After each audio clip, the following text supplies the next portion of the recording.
If you're watching this, don't make the same mistake I did. I wasn't even going to tell anyone about this. God knows I should have stayed quiet, but keeping it to myself feels worse. Like the longer I hold it in, the more it eats through me. So here I am, talking to you, hoping maybe it'll make sense once the words leave my mouth.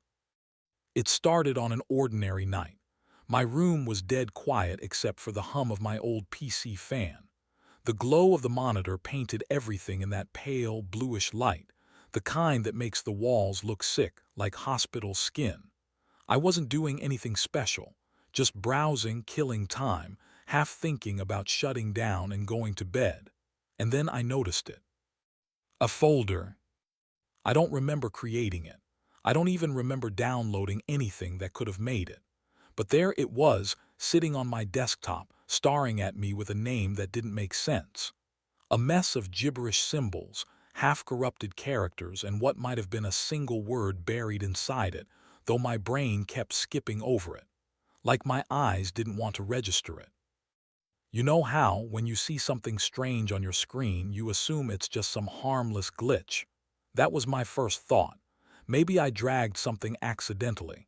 Maybe Windows hiccuped, just a computer being a computer. But then I realized I couldn't click away from it. No matter where my mouse went, my eyes kept sliding back. And the longer I looked, the heavier my chest felt. My palms got slick against the keyboard, and it wasn't because of the heat. I told myself it was nothing. I should have just ignored it, logged off, slept it off. But some part of me felt like if I left it there, it wouldn't leave me. That's when I thought, fine, I'll just delete it. Easy. Except when I dragged it to the recycle bin, the folder didn't move. It twitched. Like the icon itself flickered, almost recoiling from my mouse before snapping back into place. I tried again, harder this time, furious at myself for even feeling scared. But it wouldn't budge. It wasn't a computer issue. I knew that deep down.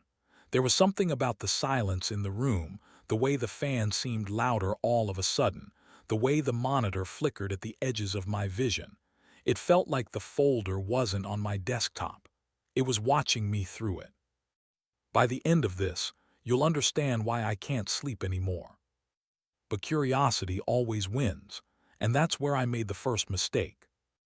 A few days before all this started, life was painfully ordinary. The kind of dull routine you almost wish something would break, just to make it interesting. Wake up late, drink lukewarm coffee, drag myself through work that barely pays enough to cover rent, then come home, open my PC, and drown in whatever could distract me from the creeping thought that I was wasting my 20s. I know that sounds dramatic, but trust me, if you lived in my apartment, you'd understand. Peeling paint, a fridge that moans like it's possessed, and a Wi-Fi connection that works only if you bribe it with a hard reset every other night. The only thing that functioned consistently was my computer, and even that was more duct tape than actual machine. Still, it was my lifeline. I used it for everything, streaming dumb shows I didn't care about, grinding through games until my eyes blurred, chatting with friends online. My best friend, Chris, was usually the first voice I heard after logging in. "You alive, or did work finally kill you?" he'd ask, laughing in my headset the moment I joined our Discord call. "Not yet," I'd mutter, booting up whatever game we were half addicted to that week. "But it's close. I think my boss has a bet going on how fast she can make me quit." Chris had this way of making everything a joke, even when it wasn't funny. I think that's why I needed him around. A roommate too, Sam, but he was more the silent type, glued to his phone, drifting in and out of the apartment like a ghost with bills to pay. We weren't close, but his presence was grounding.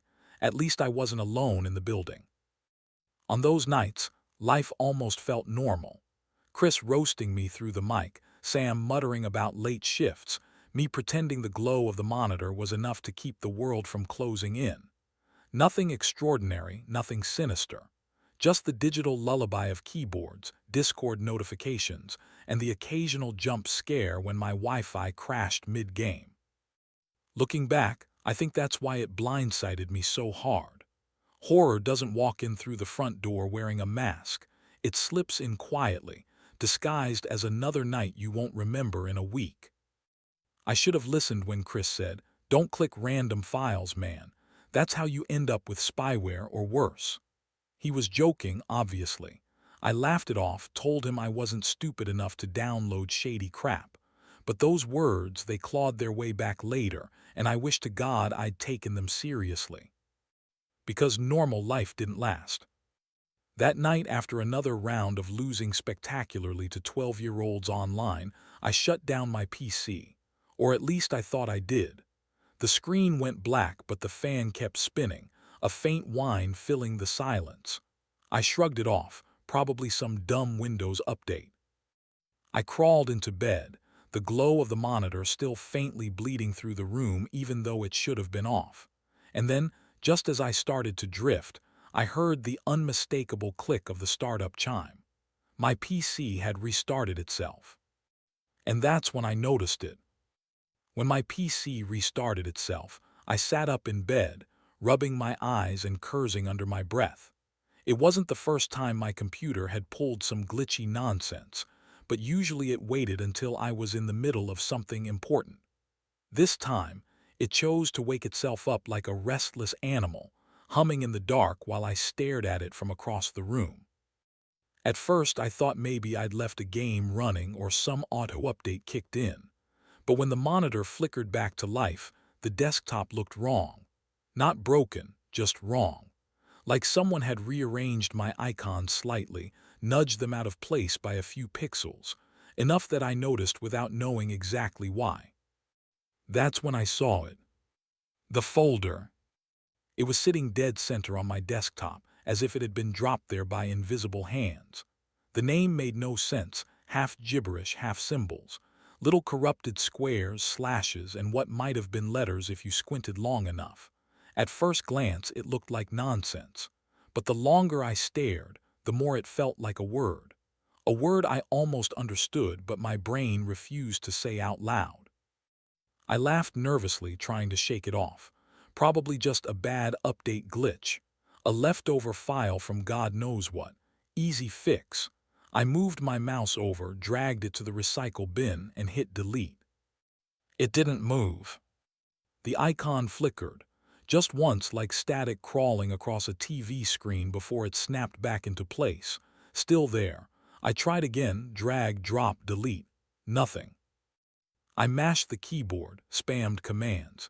Even opened Task Manager like some amateur exorcist with Control plus Alt plus Del as my holy water. The folder didn't care. It just sat there watching me. By the time I realized how quiet the room had gotten, the hairs on my arms were standing up. My PC fan was still humming, louder than usual, filling the silence with a low, anxious whine. My phone buzzed, making me jump. A Discord call. Chris. "Yo," I said, voice low, as if speaking too loud would set the folder off. "Dude, it's like midnight. What are you doing still online?" I hesitated, glancing at the screen. "You ever get a folder that you didn't make?" "What?" "There's this thing on my desktop. I didn't download it, I didn't name it, and I can't delete it. Just sitting here, staring at me." Chris chuckled, the kind of laugh people use when they're not sure if you're serious. "Bro, don't mess with that kind of thing, just wipe your drive. Reinstall everything. Boom, problem solved." "Yeah," I muttered, my throat dry. "Because reinstalling Windows fixes ghosts, right?" He went quiet for a second, like maybe he heard something in my tone that unsettled him. "Seriously, man, don't screw with it, just get rid of it." I promised I would, but I didn't. Because curiosity is a parasite, and it had already sunk its teeth in. I double-clicked. The folder opened like any other, except it shouldn't have. The files inside weren't programs or images I recognized. They were fragments, corrupted JPEGs with stretched, distorted thumbnails, text documents with names that looked like scrambled equations, audio files with sizes far too big for their format, as if they contained something more than sound. I clicked one of the images. It opened in my default viewer, a smear of color and digital static. Just noise at first, like a broken TV screen frozen in place. But if you stared long enough, patterns started to emerge. Shapes. I could have sworn I saw faces buried in the distortion, like people pressed against frosted glass. I closed it, heart thumping. Next, one of the audio files. It played a low, guttural hum, distorted so badly it made my speakers crackle. I tried lowering the volume, but the sound seemed to crawl under my skin, vibrating in my bones. And then, underneath the static, I thought I heard a voice. Just a whisper. A single syllable I couldn't quite make out. I slammed it shut. The text documents were worse. They weren't random strings of letters, not entirely. Half the words were gibberish, but some sentences bled through. Strange, ominous fragments. Not yours yet. Keep watching. It knows. I scrolled through one, breath catching in my throat. Line after line of nonsense until, buried in the middle of a page, was my name. Not just my first name. My full name. Typed cleanly, perfectly, surrounded by corrupted static text. The more I read, the more I realized it wasn't random. I clicked out, sweating, whispering to myself that it had to be some sick prank. But who could have planted it? And how? My cursor hovered over the folder again, ready to slam it shut, when something happened that made my blood run cold. One of the files, one I hadn't touched, suddenly blinked. Its name shifted just for a moment, like it had changed itself while I was watching. And then one of the files changed. At first, I thought the flickering file name was some glitch, maybe my eyes playing tricks on me after staring too long. But when I blinked, rubbed at my face, and looked again, the letters had rearranged themselves completely. What was once an indecipherable mess of symbols now spelled out something clear, unmistakable. History TXT. My stomach dropped. Against every screaming instinct telling me to leave it alone, I double-clicked. The document opened in Notepad. At first glance, it looked like a log, dates, times, URLs. My heart sank as I scrolled. It wasn't random, it was mine. Every single website I'd visited over the past month was listed, even the stupid late-night searches I'd never admit to anyone. Songs I streamed, videos I clicked on, forums I lurked. Some were things I didn't even remember, but the timestamps didn't lie. It wasn't just keeping track of me. It was keeping track of who I was when no one was watching. I slammed the window shut, but another file blinked to life, its name flashing like a taunt. Conversations, docx. Inside were chat logs, Discord texts, even emails I'd deleted weeks ago. Every word was there, me joking with Chris, arguing with my boss, the half-drunk late-night messages I'd fired off and regretted immediately. I scrolled, feeling sicker and sicker, until I froze at the most recent entry. It was a conversation I hadn't had yet. It was dated tomorrow. The lines stared back at me like a prophecy I couldn't understand. Chris, dude, it's not funny. Don't show me that again. Me, I told you, it wasn't me who made it. Chris, then who the hell did? My chest tightened. I tried to close the file, but the cursor lagged, like the computer itself wanted me to keep reading. When the window finally minimized, I sat there in silence, my ears ringing with the hum of the fan. That's when I noticed a new file. It hadn't been there seconds ago. Photo PNG. I opened it without thinking. The screen filled with an image that nearly made me vomit. It was a picture of me, lying in bed, blankets twisted around my legs, one arm hanging over the side, my face slack with sleep. The angle was wrong. It wasn't from my phone or from my webcam. It was from the corner of my room, a spot near the ceiling where no camera existed. I spun around so fast I nearly toppled my chair. The corner was empty, just plaster and shadow, but I couldn't shake the feeling something had been there, watching. I called Chris. He answered groggily, his voice thick with annoyance. Dude, it's 2 in the morning, what? There's something on my computer, I whispered. It's showing me things, stuff I didn't download. He sighed. You're still hung up on that folder. Man, delete it. Or better yet, smash the whole hard drive. It's just a virus messing with you. It's not a virus, I snapped. It knows things about me, stuff no one should know. A pause, like what? I hesitated. How was I supposed to explain a photo of myself sleeping, taken from an angle that shouldn't exist? I settled on, it's personal. Chris chuckled weakly. Paranoid much. You're scaring yourself, bro. Just turn it off and go to bed. But I couldn't. I didn't sleep that night. I sat at my desk, staring at the screen, half expecting the folder to grow, to split, to spill across the desktop like mold.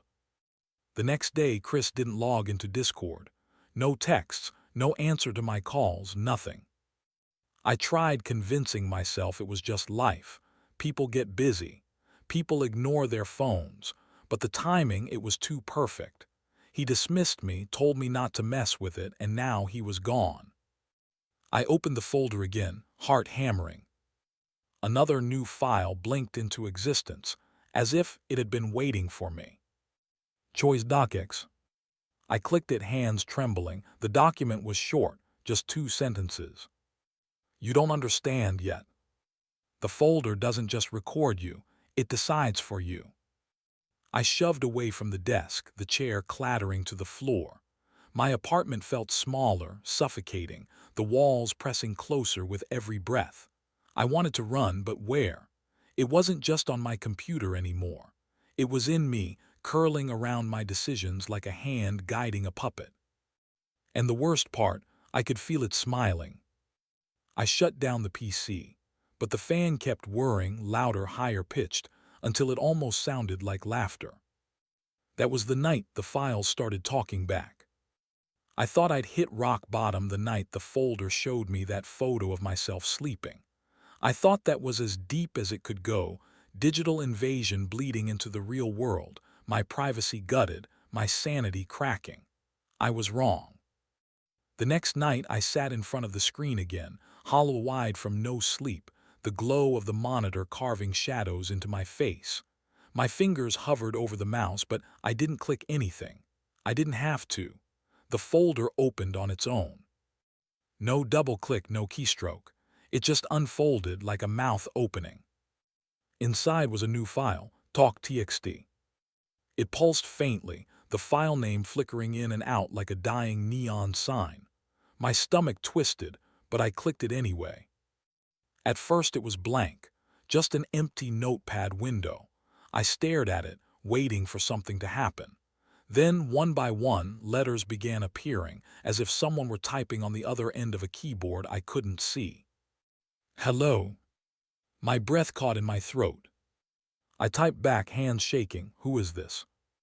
The cursor blinked for a second, then the response arrived, jagged and fragmented. You know me. I know you. I swallowed hard. What do you want? You came to me. I pushed my chair back, fighting the urge to slam the laptop shut. My heart was a drum in my chest. I didn't come to you. You appeared on my computer. I was already here. That line sat on the screen like a tombstone. My apartment felt colder all of a sudden, though the heater clicked on behind me. I typed again, almost whispering the words as I wrote them. What are you? Inside. Outside. Both. The cursor blinked twice, then another line appeared, slower this time. You've seen others. I froze. Others. Threads. Forums. Warnings you ignored. My hands trembled. It was right. Years ago, late at night, I used to browse obscure horror forums, the kind that trafficked in urban legends, digital hauntings, and cursed files. Some of the old posts had stories eerily like mine. Impossible folders, files that changed, images that shouldn't exist. Everyone always brushed them off as creepypasta, fiction, entertainment. Are you saying those stories were real? I typed. Not stories. Cases. A shiver raced down my spine. My own channel had covered some of those cases in narration videos, disturbing tales of lost media, cursed games, things you shouldn't download. Was I one of them now? What do you want from me? The response came slower, as if it were savoring each word. You record. You share. You spread. My throat tightened. It told me to keep recording, I muttered aloud before I could stop myself. The text flickered as if it had heard me. Yes. Keep recording. They are watching. My skin crawled. Who's watching? I whispered. You will tell them. What do you mean, them? The ones reading. And then in a separate line, as if leaning closer. It said something about you watching this. I jerked back from the screen. My mouth went dry. It wasn't just addressing me anymore. It was addressing you, whoever was on the other side of my words. I tried to laugh, a weak, broken sound. This isn't real. This is some elaborate prank. But the folder didn't care about my disbelief. Another line began to type itself, slower, heavier. Believe or not. Your part now. The cursor blinked like a heartbeat. I shut the file, but before the window could close, another line flashed. Do. Everything froze. The fan whined. My reflection in the monitor looked pale, stretched, almost not mine. I reopened the file, hands slick with sweat. What happens if I do? Then it will decide.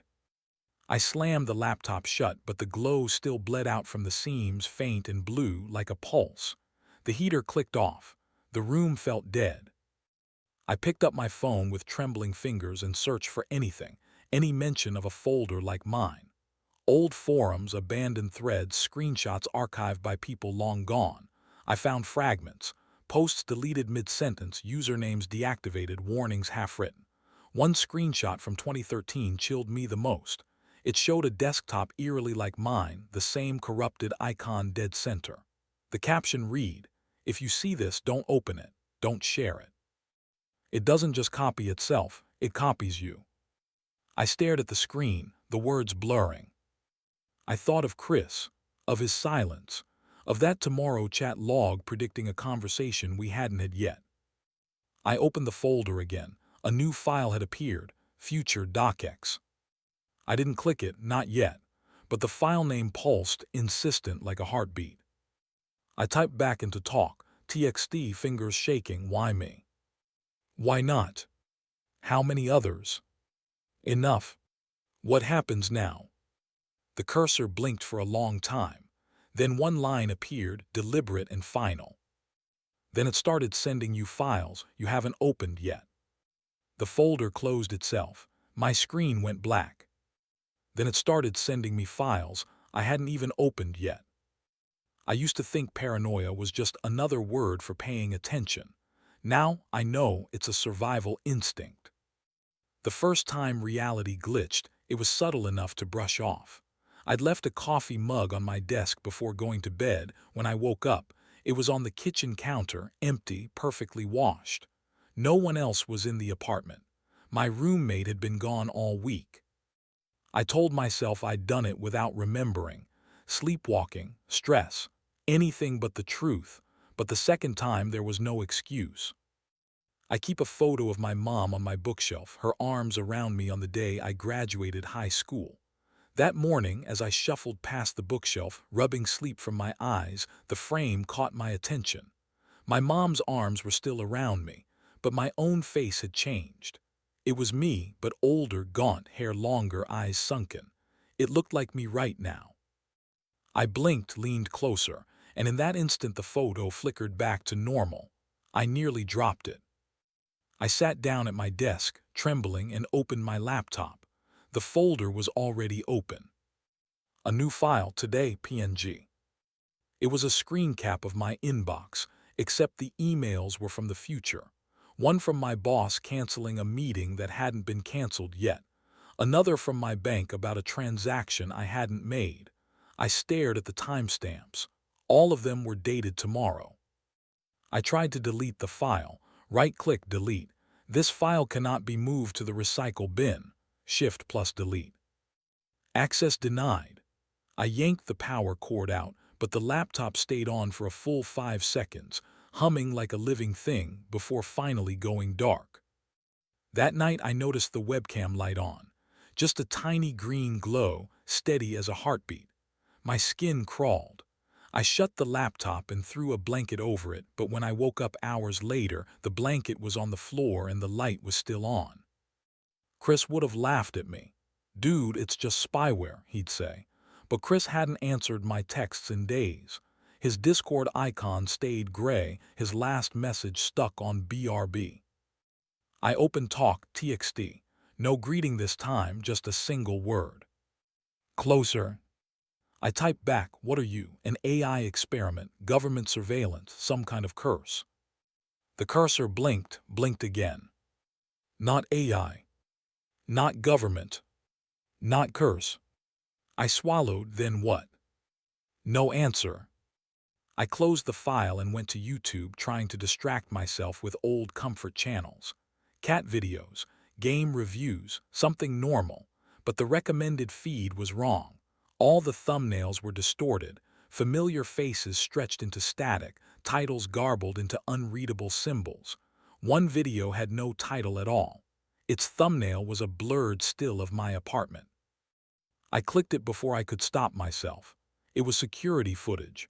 My room, me sitting at my desk, head in my hands, except there was someone standing behind me, a tall, faceless figure flickering like bad reception. I slammed the laptop shut so hard it clicked. Was I losing my mind? Or had the folder broken something larger than my computer, broken me? I sat in the dark, rocking slightly. I needed to know. I opened my phone and searched again. Folder that predicts future. Haunted PC files. AI experiment gone wrong. Dark web cursed downloads. Buried 3 pages deep in results, I found an archived thread from 2009. The username was deleted, but the title read, "The folder that knows you." The post was short. It started on my desktop. I thought it was a virus. It's not. Don't open it, don't talk to it, don't even look at it too long. It will know. It will start to predict you, and then it will decide. My breath hitched. Underneath, a reply from another user. "I think I finally know what the folder really is, but I can't say it outright. If I do, it'll spread." The words burned into my skull, spread like an infection. I sat there staring at my screen, that green webcam light glowing faintly under the blanket. All my life I'd joked about creepypasta, cursed games, haunted files. Now I was living one. "I think I finally know what the folder really is, but I can't say it outright. If I do, it'll spread." I should have stopped there, closed the laptop, burned it, smashed the hard drive, but the human brain doesn't stop at enough. Curiosity is a drug, and I was already hooked. I should have stopped there, but I had to dig deeper. I don't know how many nights it's been. The days bleed together now. Sleep feels like something that belongs to someone else. My blinds stay closed, my lights dim, the glow of my laptop the only sun I've seen. The folder isn't just on my computer anymore. It's on me. It started with a compulsion I couldn't explain. Every time a new file appeared, I had to open it, not just curiosity, need. My hands shook until I clicked. The words, the images, the sounds, they didn't just show me things. They meant something. There was a pattern. If I could piece it together, maybe I could stop it, or maybe it would stop me. I stopped eating real meals. The fridge is full of takeout boxes gone cold. My body is thinner in the mirror, my eyes ringed in gray. Every time I lean close to the screen, I get a nosebleed. It drips onto the keyboard, staining the spacebar a dull rust color. And at night, the faint sounds in the walls, scratching like someone writing on the inside of my apartment, or whispering. I've started to hear my name. The files are different now, not just corrupted text or distorted images. They're full of coordinates, cryptic diagrams, names I've never heard. But when I search them, they exist. Addresses, people, events. Some haven't happened yet. I print them out and tape them to the walls, my room a crime scene of red string and ink. The message isn't complete, but I'm close. I can feel it. My roommate came back 2 nights ago. He stood in the doorway looking at the papered walls, the laptop's blue glow carving my face into a skull. He laughed nervous. "Dude, you've gone full beautiful mind. You need to get off Reddit." I told him, "Don't mock it, don't even look at it." He rolled his eyes, walked over and jabbed a finger at the screen. "It's just files, man. Delete the damn folder and—" The lights flickered. The laptop screen went black. For a second the apartment felt weightless. Then the folder reappeared and a new file blinked into existence. "Goodbye, MP3. When I turned back, my roommate was gone. His phone still on the table, screen glowing faintly. I played the file. It was breathing. His breathing. Slow at first, then frantic, then nothing. That was last night. He hasn't come back. Now the folder is everywhere. My phone, my work email, my reflection. I see the icon pulsing in the corner of my eye even when the screen is off. Sometimes I feel it behind my eyelids when I blink. I know what it wants. It wants me to share it with you. I can feel it crawling across the words I'm typing right now, burrowing into the story. Into you. You think you're just listening, but that's how it starts. And now you're part of it. If you've made it this far, it already knows you. I didn't want to do this. I didn't want to drag anyone else down with me, but the folder doesn't give you a choice. That's the trick. It doesn't just show up, it spreads. And now that you've heard me, it's listening to you too. I've tried everything. Deleting it, wiping the drive, smashing the hard disk into pieces. It always comes back. Sometimes on a different machine. Sometimes in different ways. A reflection in the corner of my screen. A thumbnail I don't remember clicking. A folder with no name pulsing like a heartbeat. And the worst part, I can't even tell you what it really is, not directly. If I put it into words, clear, sharp words, it'll multiply faster. Every time someone reads the truth, it latches on. That's why the old threads cut off mid-sentence, why the screenshots vanish, why the usernames go dead. They didn't stop because they gave up. They stopped because the folder made them stop. Do you get it now? Why I'm whispering into the dark like this? Why I'm trembling just writing these words? Because I know it isn't trapped in my laptop anymore. It's in my head, my blood, my hands. When I close my eyes, I see file names scrolling against the dark. When I dream, it speaks in error messages. And every time I upload, I feel it pressing closer, urging me to finish the story, to push publish, to let it spill into someone else's feed. That someone is you. I'm sorry, truly, but I couldn't carry it alone. Don't check your desktop when this video ends. Don't glance at your phone too long. Don't wonder if your smart TV light blinks differently than it did yesterday. Because once you notice, it notices back. You're probably thinking this is just a story. It's entertainment. It's creepypasta. And maybe that's true. Maybe you'll laugh and move on. But when you sit back down tomorrow and you see a new folder you don't remember creating, you'll remember this moment. I can't tell you what happens after that. Everyone's story is different. For some, it's whispers in the walls. For others, it's photos that shift when you blink. And sometimes it's worse. But you will look, you will open it. You'll tell yourself it's nothing, just corrupted junk, a harmless glitch. You'll even think about deleting it. But curiosity always wins. That's where I made the first mistake. And now you've made yours. So here's my final warning. If you notice a new folder after this, don't open it. Don't. Even if the icon pulses. Even if the name looks familiar. Even if it calls to you in the same voice you're hearing right now. Don't open it. But you will. Normally this is the part where I'd thank you for listening, tell you to leave a like, drop a comment, maybe subscribe for more stories. But this time it's different. This time the story doesn't end with me. If you felt that prickle on the back of your neck while I've been talking, if you've caught yourself glancing at the corner of your screen just to make sure nothing new appeared, that means it's already brushing against you. Comment if you've ever seen a folder like this. I'll be watching. No, we'll be watching.